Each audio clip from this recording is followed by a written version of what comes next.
Hi, I'm Gregg LeFevre, and this is The Compulsive Storyteller, a series of short, personal, real true stories where we explore the idea that truth can be stranger than fiction. This week's episode is entitled, My Dad, the Mariner.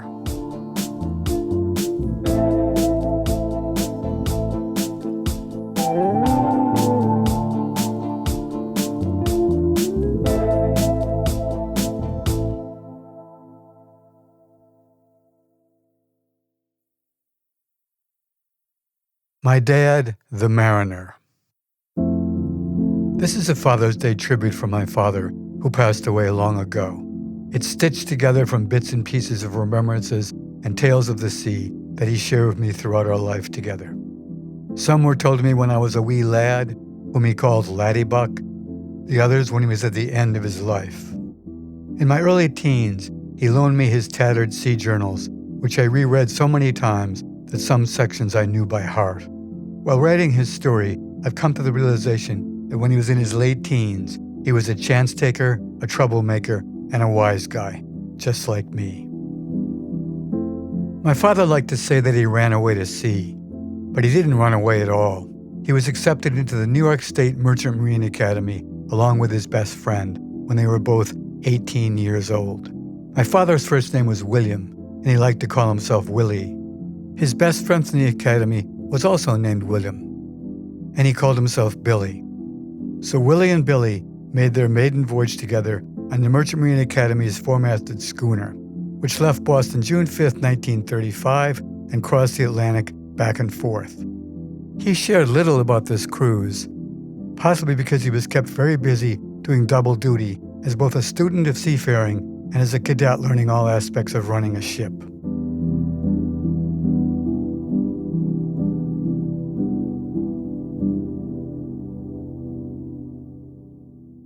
I still have a beautiful old leather-bound volume with an impressive spine, raised gold linework, and incised gold title lettering, which looks very much like a law book, but is actually a textbook from the Merchant Marine Academy.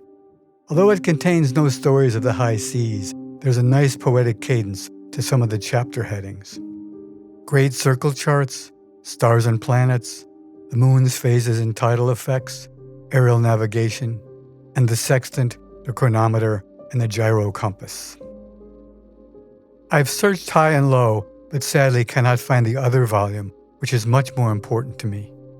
It bore on its front piece his carefully inscribed pencil drawing of the first commercial vessel he shipped out on, with the vessel's name below, along with a quote by the ancient Roman philosopher Seneca.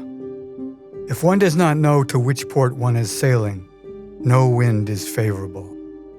This and his tattered sea journals are sadly gone for good after a lifetime of my moving around from place to place. The commercial vessel they shipped out on was a freighter that traveled back and forth between New York Harbor on the Hudson all the way around the world to Bombay Harbor. As they passed the Statue of Liberty, Willie said, "Kind of chokes you up, doesn't it?" And Billy replied, "Nary a dry eye in the house."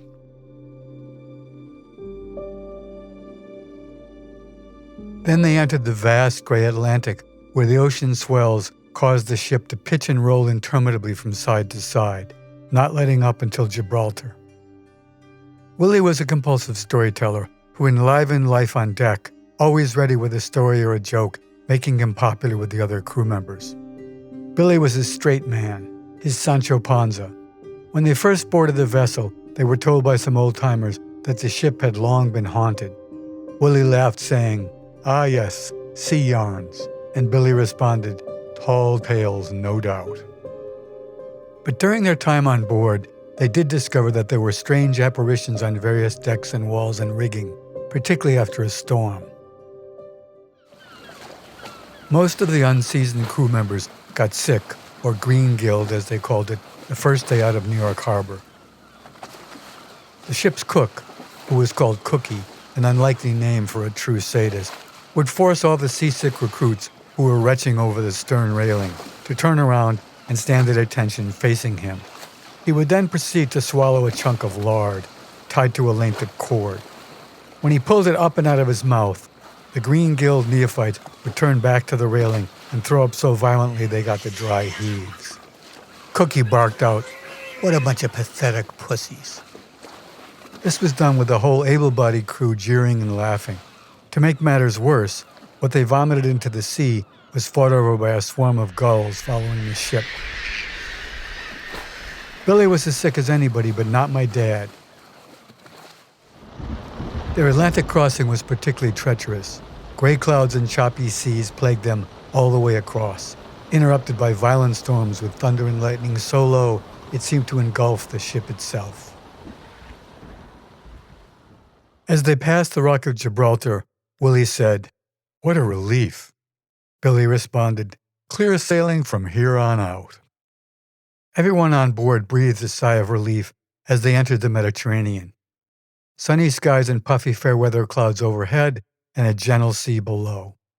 The great white and blue sharks following the ship are now joined by tiger sharks languidly patrolling the stern wash. Cookie's sadism seemed to blossom in the balmy Mediterranean. One of his new tricks was to throw a cord with a piece of lard at either end up into the flock of seagulls trailing the ship.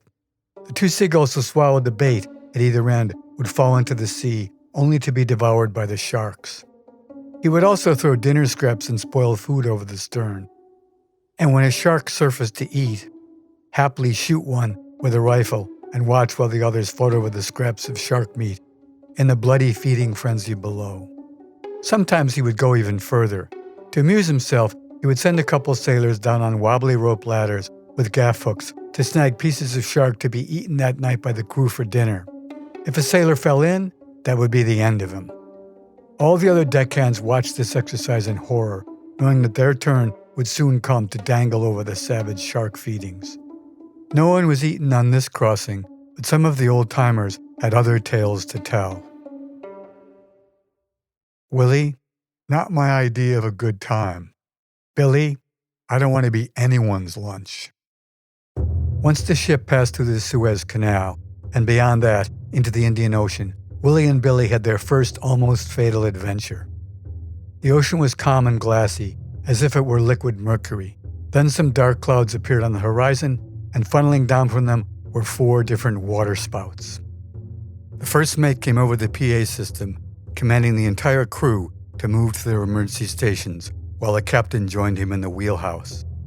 Because there was no prevailing wind, each water spout headed in a different direction, and the ship had to thread its way through the watery obstacle course. Willie and Billy hunkered down and hugged. Willie, "This may be it, brother."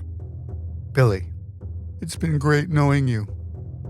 And then they both sobbed. When the first waterspout struck the ship, the crew braced themselves. But it turned out to be nothing more than a swirl of mist and water, no more dangerous than a soaking from a lawn sprinkler. The captain and first mate came on the PA system and both laughed loud and long. And that was that.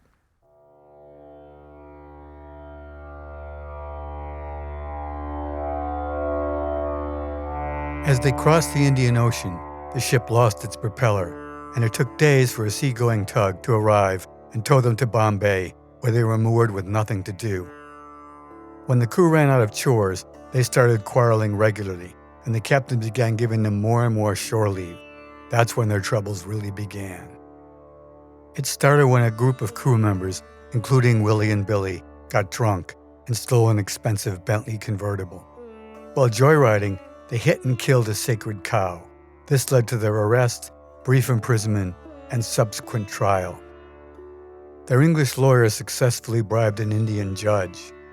In the courtroom, there was a section reserved for law students to observe the trials and learn. When the innocent verdict was read out loud, all the students began to chant, "The judge has been had! The judge has been had! The judge has been had!"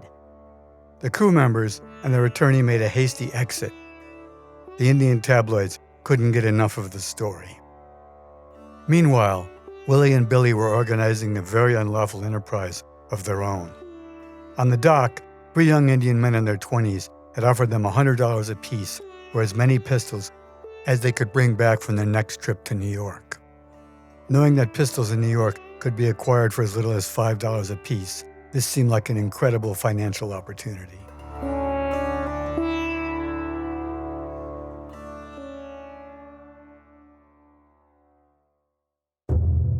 When the new propeller was installed, the ship was loaded with a cargo of wild animals, mostly primates, monkeys, orangutans, and chimps, along with some huge fruit bats. It was smooth sailing until they encountered a heavy storm, and most of the animals escaped when their canvas-covered wooden cages broke loose and were smashed up on the deck. The monkeys took to the rigging, but the biggest orangutan ended up in the ship's kitchen, whereupon Cookie, being Cookie, entered the room alone, baseball bat in hand, and took on the ape. It was a long battle with lots of pots and pans sound effects, but in the end, Cookie prevailed, killing the poor creature. The crew declined Cookie's invitation to join him in eating the remains. Over time, all the monkeys got hungry, and they were easily caught on deck and recaged. Before that, the night after the storm, with the monkeys still climbing around above, the fabled ghost apparitions appeared once more around the upper deck and on the walls of the forecastle below. Willie, flying monkeys and ghosts?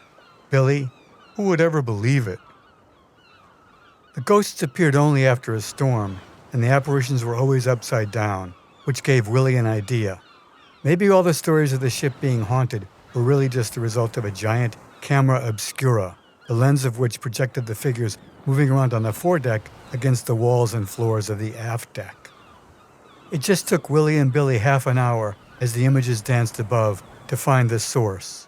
A small hole in a metal bracket on the upper rigging filled with water and became the lens.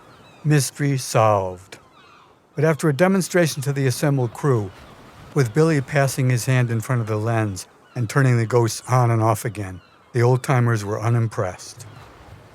No way a bunch of scientific mumbo-jumbo was going to dissuade anyone that this ship wasn't haunted.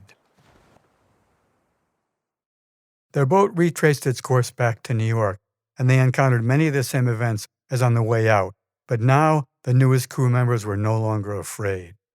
When they finally sailed into New York Harbor and the customs inspectors arrived on board, they announced that the fruit bats were illegal cargo. Each bat could consume 25 pounds of fruit a day, which could devastate America's fruit harvest should a pair escape and reproduce. The inspectors proceeded to lower the bat cage on a line into the sea, drowning all of the bats. Cookie looked on with a smile. Once on shore leave, Willie and Billy got to work collecting their pistols. They discovered that Canal Street and the dark alleyways around Times Square were the best places to buy, and after some negotiation, $5 to $10 was the going rate. They filled 2 heavy suitcases with their precious cargo. Arriving back on board, they climbed the gangplank with the suitcases of contraband while the crew looked on. Willie said, "Damn, I'm not comfortable with everybody knowing." Billy responded, "Hey, in for a penny, in for a pound." On the next voyage to India, their ship left with a cargo of American-made farm machinery. Their passage was pretty much a carbon copy of the first, with fair weather and no surprises once they got out of the North Atlantic. The silvery Indian Ocean was just as spectacular as on their first trip. When they docked in Bombay Harbor and were preparing to go ashore, the captain surprised them. He discovered a minor mistake in Willie's work on board and denied him shore leave. So Billy went into Bombay alone, successfully making contact with the gun buyers. Returning to the ship, Quinn, the second mate, volunteered to go along as backup when Billy made the drop. He joined in purely for the adventure of it. And so it was that Billy and Quinn headed down the gangplank, bearing their 2 heavy suitcases, never to be seen again.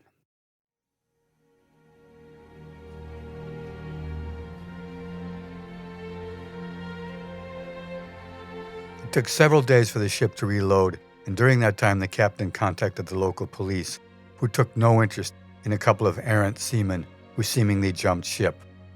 He even let Willie go ashore to look for Billy and Quinn, which was a fool's mission, since he had no idea where the meeting had taken place. My dad was numb with grief and guilt on the whole trip back to New York. How could he and Billy have been so stupid and naive as to think that a group of revolutionaries trying to overthrow the government of India would actually honor their business agreement to pay for the guns. They no doubt simply murdered his friends. Throughout the voyage, Willie kept talking to Billy. Willie, I'm so sorry, Billy. I wish I'd been the one to go on shore instead of you. There was, of course, no response from Billy. Arriving back in New York, still broken-hearted, Willie resigned from the Merchant Marines and took a job with a telephone company.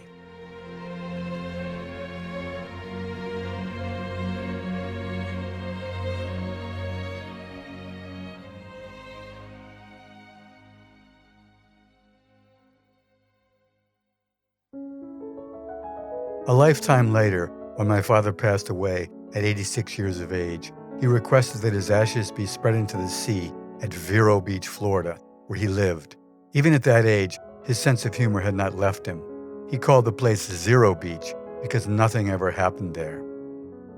My two sisters and I, along with his second wife Winnie and my nephew, attended the sunrise ceremony. It was a spectacular morning with golden shafts of sunlight fanning out in all directions through a dramatic bank of cumulonimbus clouds above the ocean horizon line. He had requested that Tennyson's poem, Crossing the Bar, be read at his ceremony. Sunset, an evening star, and one clear call for me, and may there be no moaning of the bar when I put out to sea. Twilight, an evening bell, and after that the dark, and may there be no sadness of farewell when I embark. For thou from out our bourne of time and place, the flood may bear me far. I hope to see my pilot face to face when I have crossed the bar. So I wish you a happy Father's Day, Dad, wherever you may be.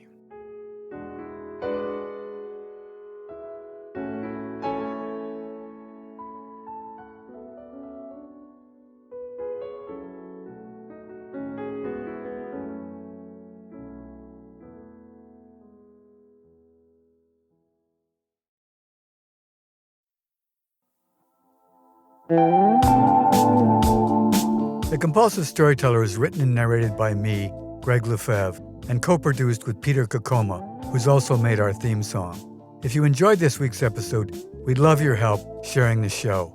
Please subscribe to The Compulsive Storyteller for free on Apple, Spotify, or wherever you listen. And also, if you could leave a review, that would be fantastic.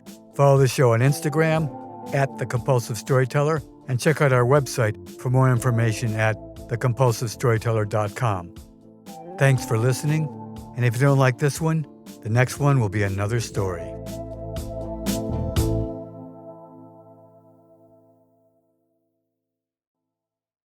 The characters and events portrayed in this podcast are based on my truth, with some names and facts changed for privacy.